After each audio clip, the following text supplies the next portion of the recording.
The rates holiday has been essential to helping our retailers survive during the pandemic, and like all members of the House, we've welcomed those measures from the Treasury.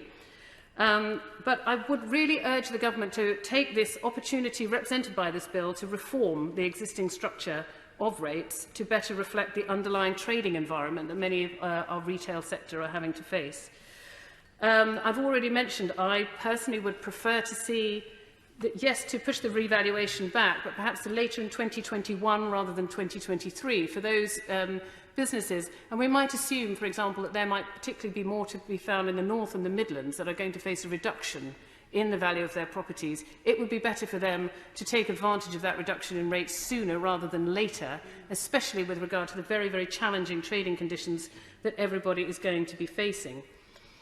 And I echo what the honourable member, the member for Blackburn, said about more regular revaluations and how that will support our retail industries in a fast-moving property market. The member for North and Norfolk also mentioned, and I think this is a really critical point for the retail industry at this time, and it would be great to see if we could take the opportunity to rebalance the burden of business rates away from our high streets, to recognise that our retail market is changing in favour of digital outlets, and that militates against those retailers who are still based on our high streets. I've talked about the value of a high street shop and a high street, maintaining our high streets, and we really need to see the government reflect that and support that in its rates policy. I obviously welcome the business rates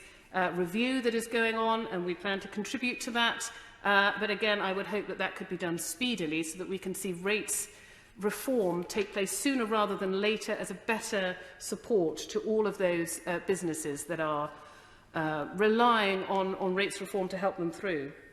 And I wonder if the Minister would perhaps consider a reduction in the uniform business rate from 50p to 30p to better reflect how much of the volume of retail how much lesser volume of retail is going through our high streets as people move to digital and online.